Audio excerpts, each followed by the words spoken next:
dengan sebelum, bagaimana kita dulu mungkin kita susah. Hari ini alhamdulillah Allah berikan kita nikmat, ada jawatan, ada kerja, ada rezeki. Apatah lagi tuan-tuan dalam keadaan kita menghadapi PKP B ni, dan kita ada bersyarat. Maksudnya bila kita tak boleh bergerak, ada terhad pergerakan kita, dengan bantuan kerajaan Allah kurniakan kepada kita nikmat rezeki walaupun sedikit. Tapi bagaimana kita menyusun, mengatur, mudahan dengan nikmat yang ada, seperti nikmat pemberian bantuan sara hidup, ataupun kita boleh keluar duit kabel SP, dan semua ini merupakan bagaimana kita merancang kehidupan kita supaya kita dapat menjadi manusia yang mengatur hidup kita supaya kita menikmati kehidupan dengan selesa. Betullah Allah jelaskan dalam surah Ibrahim ayat 7, la in syakartum la azidannakum wa la in kafartum inna azabil lasyadid. Kalau kamu syukur, Allah akan tambah lagi. Tetapi kalau kamu kufur, maknanya kita mengingkari, melakukan perkara-perkara di dalam Allah Ta'ala, sesungguhnya Allah menjanjikan azab yang sangat pedih.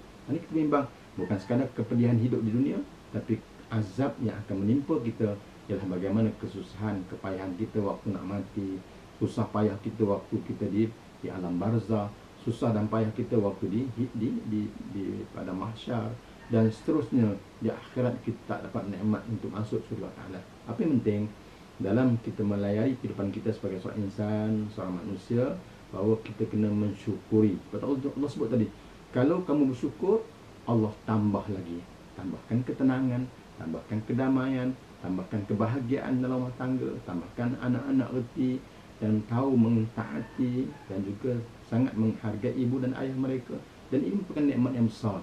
Apatah lagi kalau kita kajikan nikmat yang kita sebagai seorang Muslim, nikmat iman dan Islam, yang merupakan satu nikmat yang sangat hebat, yang menentukan hala tuju dan matlamat kita untuk mencari jalan dan juga sesuatu yang sangat besar, ini kerana Allah Ta'ala. Tapi kita kena hati-hati, berjaga-jaga, jangan sampai peringkat dalam nikmat kehidupan yang Allah kurniakan kepada kita, tapi kita melakukan perkara-perkara kufur.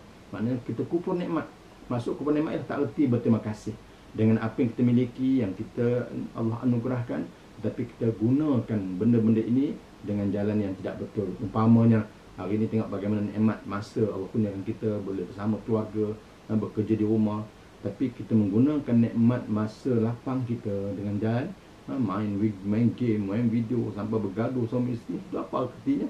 Betullah bila manusia dapat mengatur masa mereka, dapat mengatur nikmat kehidupan mereka, dapat mengatur masa yang berkualiti kepada mereka, maknanya ini tanda orang bersyukur. Tapi kalau kita tak gunakan masa yang Allah kurniakan kepada kita dengan nilai kualiti yang baik, masanya kita nak khatam Quran.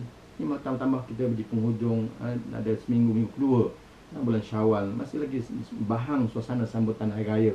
Maksudnya bagi mereka yang belum berpuasa 6, kita cuba niatkan, datangkan keazaman berpuasa. Mana dengan kita berpuasa, Allah berikan nikmat kehidupan kita dengan pahala yang sangat melimpah dan juga kebajikan yang sangat baik. Kenapa? Dengan kita menyempurnakan 30 hari puasa bulan Ramadan, ditambahkan 6 hari bulan Syawal, maka tengok seolah-olah kita puasa setahun. Ini kenikmatan mana Allah anugerahkan kepada kita dengan sebab kita beriman. Ada nikmat Islam dan iman tadi, rupanya kita beramal walaupun sedikit 6 hari berpuasa dalam bulan Syawal, tapi nikmat anugerah Allah Ta'ala kepada kita ialah setahun puasa. Bukan senang ni. Ini satu anugerah, betul kita kena syukur. Dan yang kedua, dengan nikmat kehidupan kita, anak isteri kita hargailah. Maksudnya Allah Ta'ala kurniakan kita isteri nikmat, kurniakan suami nikmat, mana kurniakan anak-anak nikmat.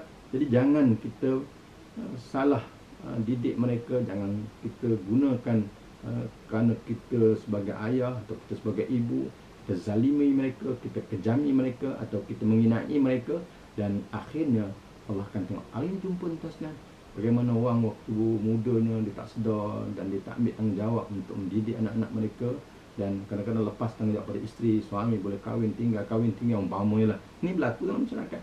Sebab tu bila kita tengok dah tua-tua nanti, masa tu lah baru terhegeh-hegeh gitu, nak minta kasih sayang, nak minta pertolongan bantuan. Anak tak tahu dah. Tapi kalau anak yang beriman, Allah tak dia tak kira, walaupun dulu itu salah ayah dia, ayahlah tanggung. Tuan-tuan, perempuan, saudari yang dirahmati Allah sekalian, seperti saya sebut tadi, ini Allah sebut la in syakartum la azidannakum. Kalau kamu bersyukur, Allah tambah lagi. Bila penambahan Allah, Allahu akbar. Mungkin kita syukur dengan seorang isteri, Allah tambah seorang lagi. syukur dengan nikmat anaknya semua, Allah tambah lagi.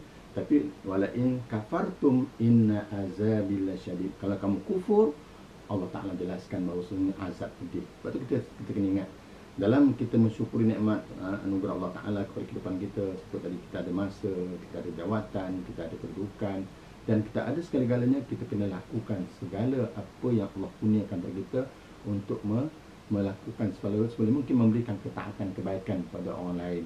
Itu saya ucap terima kasih di kalangan para sahabat kita, di kalangan orang penama yang ada keuangan. Allah kurniakan mereka, tapi mereka sanggup menyumbang, memberi bantuan kepada mereka yang memerlukan. Itulah bila kita tolong, Allah tambah rezeki kita ni. Yang dikatakan, tapi kalau kita sombong, kita bongkak, ialah jawatan kita pegang, kedudukan, harta kekayaan kita hanya sementara. Sampai masa ketika nanti, kalau tak balik, mudah je kan. Apa yang saya nak sebut pada pertemuan pagi ni lah, bagaimana kita kena mensyukuri nikmat yang Allah kurniakan dengan kita melakukan segala bentuk ketaatan, dan kita cuba seboleh mungkin jangan sampai peringkat dengan nikmat yang ada, kita melakukan pembaziran, kita melakukan penginayaan, kita melakukan kezaliman dan segala bentuk. Kenapa? Kita hendaklah hidup ini menjadi khairun nas anfa'um linnas. Sebaik-baik manusia ialah manusia mampu memberikan kebaikan, kebajikan, dan juga menjadi manfaat. Hidup di alam dunia ni, rupanya kita ni biar jadi orang yang bermanfaat. Jangan dengan adanya kita, tapi menjadikan orang Allah tengok muka kita menyampah rezeki. Itu belum lagi kita mati. Kalau mati orang umpat kata sampai kalau tak nak semayang, jangan alam kau ruginya hidup di alam. Jadi saya melihat dalam konteks kita hari ini, dalam suasana kita PKP, kita hargailah saudara kita, kalau boleh jangan kita lakukan sesuatu yang menyambung rangkaian COVID ni sebelum mungkin. Kita cuba kawal diri kita, dan insya-Allah kita akan dapat kehidupan normal sebagaimana yang pernah kita nikmati. Dengan keadaan yang ada, kita cuba kawal diri kita, kawal keluarga kita, kawal anak kita. Dan kalau boleh anak kecil tu janganlah bawa ke emporium, pusat libellah.